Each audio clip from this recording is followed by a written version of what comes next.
사도행전 27장 20절부터 26절을 교독하겠습니다. 235페이지입니다. 사도행전 27장 20절을 제가 읽겠습니다. 여러 날 동안 해도 별도 보이지 아니하고 큰 풍랑이 그대로 있음에 구원의 여망마저 없어졌더라.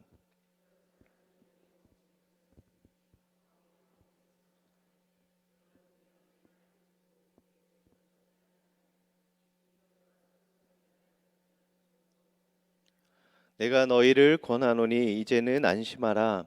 너희 중 아무도 생명에는 아무런 손상이 없겠고 오직 배뿐이리라.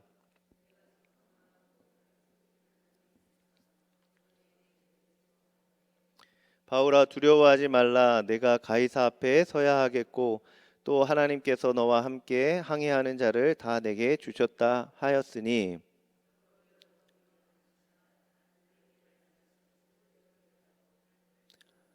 같이 그런즉 우리가 반드시 한 섬에 걸리리라 하더라.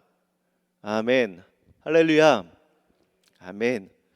이 앞에 이 내용, 본문의 내용은 배경은 이제 사도 바울이 가이사에게, 로마 황제에게 심리를 받겠다고 청하여서 이제 로마로 호송이 되는 그런 과정에서 바울이 이제 항해를 할 때 여기 읽은 말씀 그대로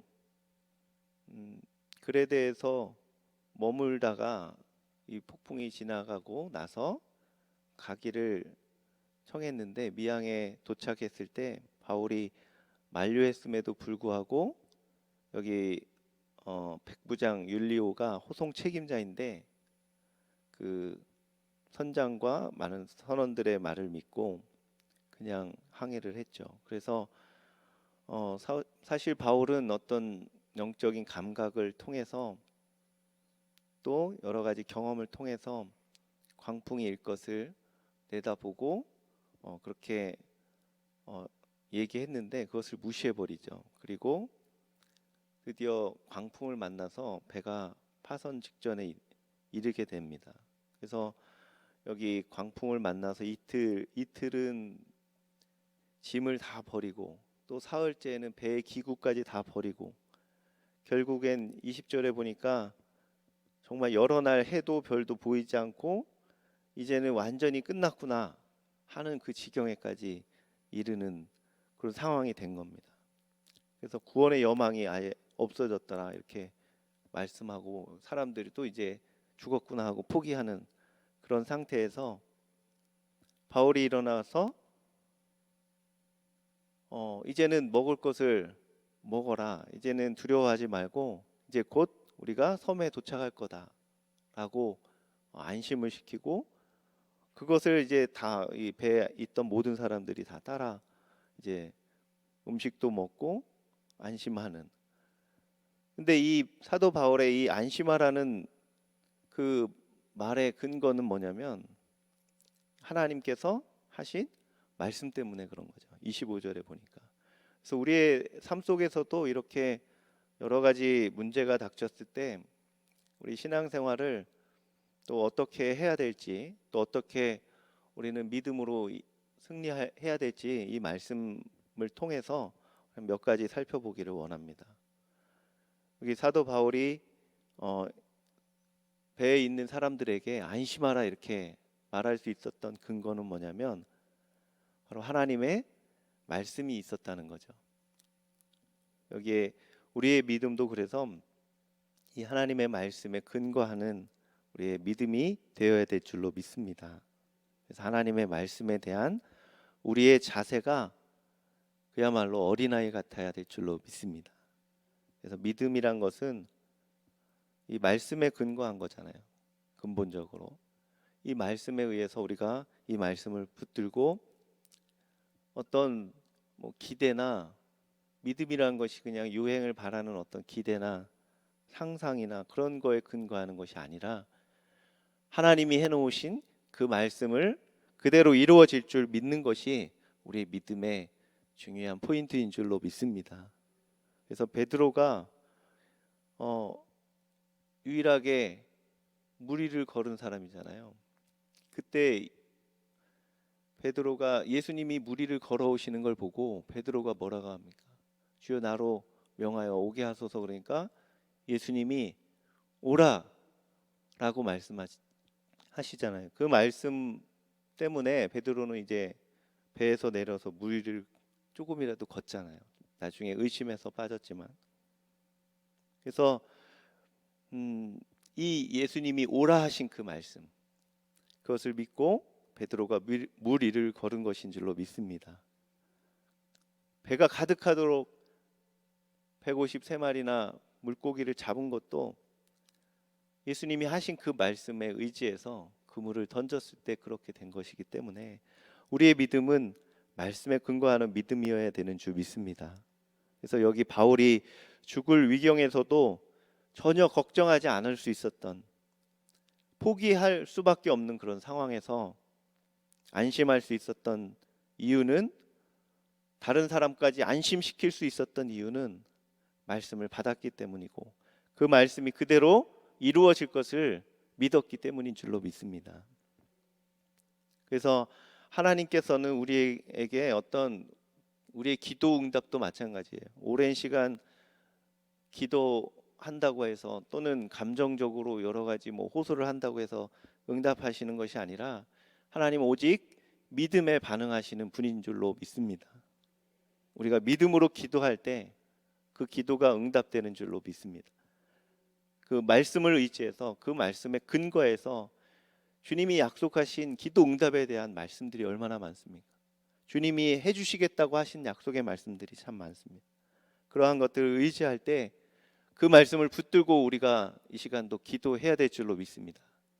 그냥 막 지성이면 감천이다, 이런 자세는 우리 그리스도인들의 기도 자세가 아닙니다.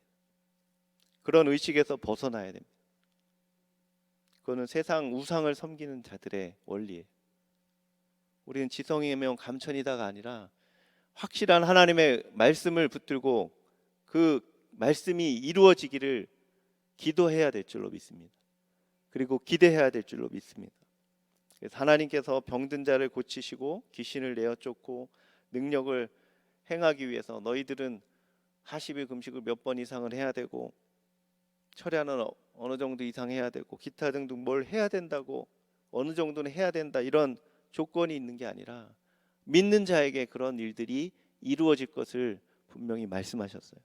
마가복음 16장에 믿는 자들에게는 이런 표적이 따르리니 그들이 내 이름으로 귀신을 쫓아내며 새 방언을 말하며 뱀을 집어올리며 무슨 독을 마실지라도 해를 받지 아니하며 병든 사람에게 손을 얹은즉 나으리라 라고 말씀하셨기 때문에, 누구에게요?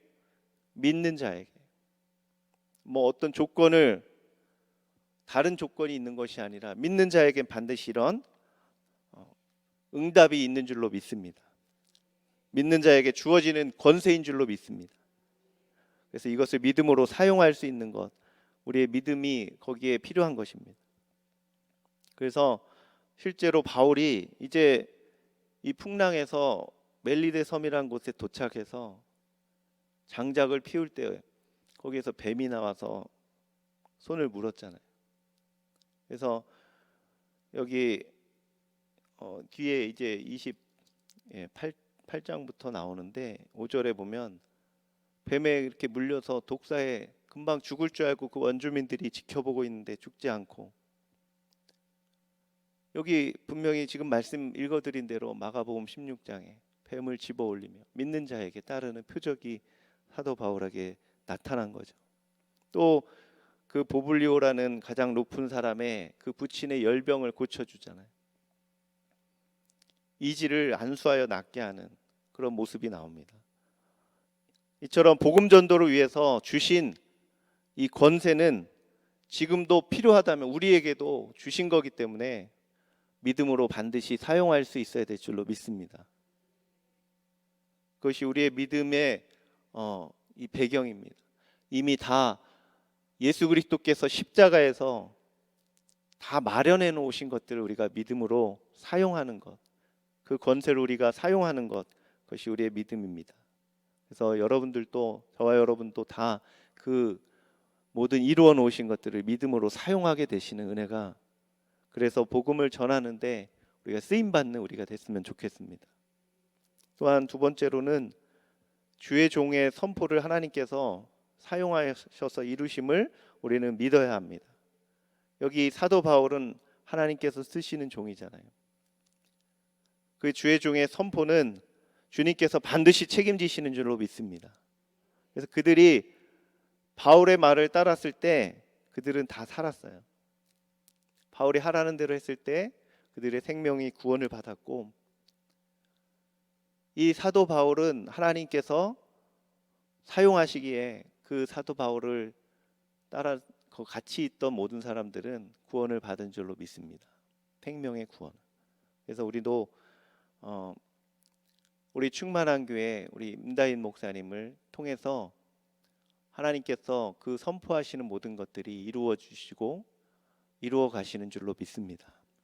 여태까지도 수많은 하나님께서 주셨던 많은 비전들, 그 선포들을 이루어 주셨어요. 우리 눈으로 보고 있지 않습니까? 이 성전 자체가 그 증거이기도 하고, 성지 구입, 성전 건축 모든 과정에서 선포하시는 것마다 다 이루어졌고 성취가 되어졌고, 그것이 하나님의 살아계신 증거이기도 합니다. 그리고 앞으로도 계속 남은 모든 비전들을 이루어 주실 줄로 또한 믿습니다. 계속 현실이 되어가고 있습니다. 우리는 주의 종의 선포를 하나님께서 사용하셔서 반드시 현실이 되게 이루신다는 사실을 믿고 따라야 될 줄로 믿습니다. 그래서 마지막으로 우리의 이 믿음을 가진 사람들이 이 어떻게 보면 세상의 중심임을 깨달아야 될 줄로 믿습니다. 이거는 영적 원리 중에 하나예요. 여기 사도 바울은 이 배에서 어떤 신분이죠? 일단은 죄수의 신분으로 호송 중이잖아요. 근데 어떻게 된 게, 이 상황은 그 죄수가 말하는 것 그대로 다 이 배에 많은 수많은 선장 또 백부장 비롯해서 많은 사람들이 다 그 말 한마디 한마디에 그 말을 따르잖아요. 그래서 오늘 말씀 가운데서 전문가 집단인 선장과 선주의 말을 백부장이 따랐지만,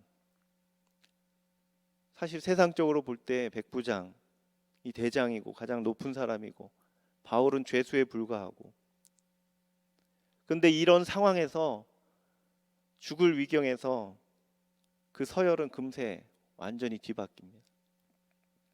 이 백부장과 선장 및 모든 사람들이 바울의 지시를 받고 바울의 명령에 따라 물건을 버리고 먹을 것을 먹기 시작하고, 그렇게 의기양양했던 사람들이 그냥 일개 죄수의 말을 듣고 있는 상황이 되어버렸어요. 이게 어떻게 된 겁니까? 이게 영적인 질서라는 거예요. 오해는 하지 마시고 들으시기 바랍니다. 직업에는 절대 귀천이 없잖아요. 그런데 단순히 비교하자면 육체적인 일을 하는 사람은 혼적인 일, 지식을 갖고 있는 사람들의 명령을 받게 되는 것이 세상의 어떤 이치예요. 그래서 열심히 여러분들도 자식들이 공부를 잘하기를 원하는 것은 왜 그런 거죠? 왜 이렇게 닥달을 하죠? 공부 잘하라고. 이 지식을 가진 사람들이 다스리고 지배하기 때문에. 제가 너무 삐딱한 건 아니죠? 열심히 사람 되라고 공부 가르치는 건가요? 성공하라고 잘 되라고 가르치는 건가요? 어떤 건가요? 어떤 옛날에 공익 광고 그런 카피가 있었는데, 학부모가 아니라 부모가 됩시다, 이런 참 멋진 말인 것 같은데, 근데 현실은 뭐 공부를 열심히 가르치는 이유가 성공하게 하기 위해서, 다른 사람의 지배를 받고 다스림 받는 게 아니라 다스리게 하려고, 그런 거 아니에요? 그래서 그런데 더 나아가서 직업이 무엇이든지 간에 뭐 육체적인 노동을 하든 뭐 지적인 노동을 하든 그런 모든 어떤 상황보다도 더 위에 있는 위치에 있는 것이 바로 영적인 사람, 하나님이 쓰시는 사람. 더 정확히 말하면 그거는 다스린다는 의미를 우리는 다시 해석해서 섬기는 위치에 있는, 주님은 섬기는 자가 큰 자라고 하셨기에 복음의 비밀을 먼저 깨닫고 그것을 소유한 사람이 모든 세상의 중심인 줄로 믿습니다. 우리는 엄청난 비밀을 가진 자들이, 십자가의 비밀을 가진 자들입니다. 이 지식은 엄청난 거기 때문에 이 지식을 갖고 있는 사람 앞에 모든 사람은 사실은 굴복할 수밖에 없습니다. 이 바울처럼 하나님께서 함께 하시는 복음의 종이라면 세상의 중심은 바로 그 사람이 됩니다. 누구든지 그 사람 앞에 무릎 꿇게 돼 있어요. 영적으로도 실제적으로도. 그래서 바울은 이 원리를 확실히 깨달은 분입니다. 그래서 이 영적인 지식이, 복음의 이 지식이 가장 고상함을 알았던 사람입니다. 그래서 세상이 원래 갖고 있었던 자기의 가장 높은 세상의 지식, 지위, 명예, 이런 모든 것들을 다 배설물로 여길 수 있었던 가장 고상하고 높은 지식이 이 복음의 비밀임을 알았기에, 반대로 말하면 아무리 세상에서 지식이 많고 돈이 많고 명예가 높고 권력이 있다고 하더라도 예수님을 모른다면 가장 불쌍한 사람이고 가장 무식한 사람이고 가장 가난한 사람이고 가장 비천한 사람인 줄로 믿습니다. 우리는 그렇지 않잖아요. 하나님께서는 이 복음을 소유한 사람들의 일거수일투족에 주목하십니다. 저와 여러분에게 주목하신다는 거예요. 그냥 우리는 하찮은 그런 사람들이 아닙니다. 엄청난 비밀을 소유한 사람들입니다. 필요하다면 세상이 그 복음을 소유한 그 사람 중심으로 돌게 하시는 것이 하나님의 뜻입니다. 그래서 여호수아의 선포로 심지어는 해가 멈추게 되는,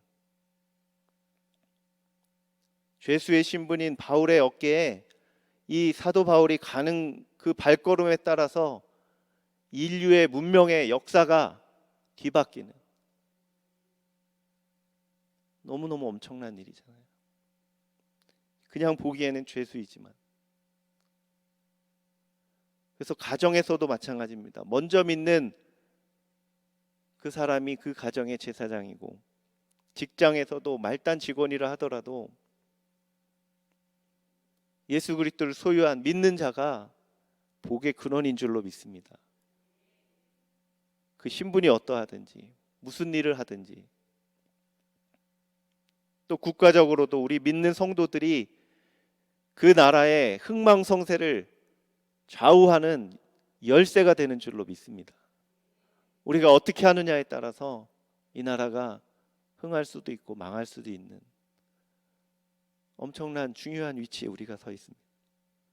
우리의 주변에 있는 사람들을 향해서도 우리는 너무너무 중요한 위치에 있는 사람들입니다. 여러분들의 입을 통해서 이 복음이 선포되느냐 안 되느냐에 따라서 여러분들이 하늘의 그 문을 열지 않으면 이 땅에서도 열리지 않는, 그래서 얼마나 중요한 위치에 우리가 있는지 모릅니다. 결론적으로 우리가 주님의 말씀에 다른 어떤 것이 아닌 말씀에 믿음으로 순종한다면 우리는 우리를 통해서 하나님께서 일하시는 것을 우리 눈으로 보게 될 줄로 믿습니다. 또 주의 종인 목사님의 말씀을 순종하셔서 복을 받는 저와 여러분 되시길 바랍니다. 그래서 복음을 믿는 바로 내가 제사장이고 내가 세상의 중심임을 잊지 마시길 바랍니다. 이제 막 교만하라는 그런 뜻이 아니라 복의 근원의 역할을 감당하고 제대로 하자는 말씀입니다. 우리는 세상을 다스려야 합니다. 그것이 하나님의 명령입니다. 아까 말씀드린 대로 세상 사람들의 그 다스린다는 개념이 아니라 다스리는 것은 섬기는 거잖아요. 억압하라는 게 아니라 섬기는 것이 세상을 다스리는 것인 줄 믿습니다. 그럴 때 나의 이웃이 구원을 받고 한 사람의 영원한 운명이 결정되는,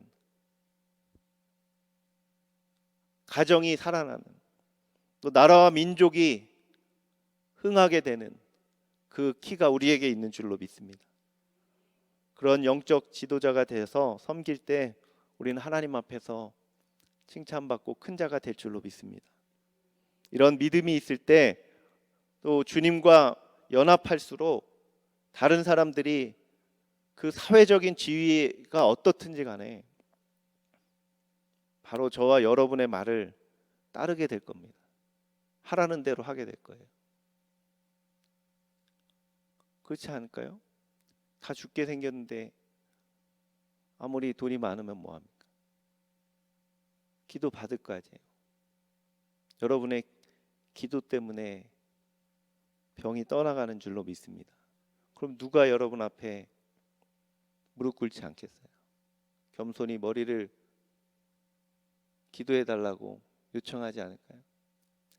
여러분의 위치는 그러한 위치인 줄로 믿습니다. 우리는 영적인 자부심을 가지고 우리 주님 앞에서 믿음을 가지고 당당하게 또 섬기기를 원합니다. 다른 세상 사람들을 섬기는 저와 여러분이 되시기를 주님의 이름으로 축복합니다. 같이 기도하겠습니다.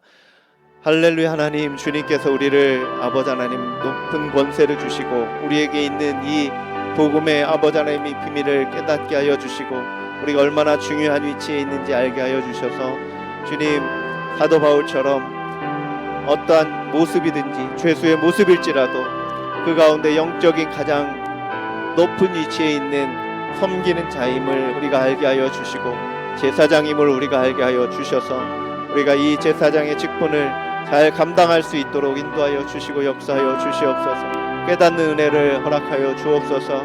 주님, 많은 사람들이 자신의 아버지 하나님 것들을 의지하고 잘난 척하지만 결국은 아버지 하나님 주님을 소유하고 복음을 소유한 모든 아버지 하나님 사람들의 믿음의 사람들의 아버지 발 아래에 있음을 알게 하여 주시고 다스리는 자가 우리가 되게 하여 주시고 섬기는 자가 되게 하여 주셔서 우리가 이 복음을 들고 아버지 다른 많은 사람들을 살려내고 섬기는 이 일을 감당할 수 있도록 인도하여 주셔서 예수 향기 축제를 통하여서 우리 섬기는 모든 성도님들 권세가 있음을 알게 하여 주시고 믿음으로 사용하게 하여 주시고 믿음으로 사용하여서 하나님의 나라를 전파하고 복음을 전파하는데 크게 쓰임받는 그런 믿음의 성도님들 될 수 있도록 인도하여 주시고 아버지 하나님, 이 시간에도 하늘문을 활짝 여시고 기도의 문을 활짝 열어주셔서 주님, 기도할 때 모든 기도들 응답되어질 수 있도록 믿음으로 응답받는 시간이 될 수 있도록 인도하여 주옵소서.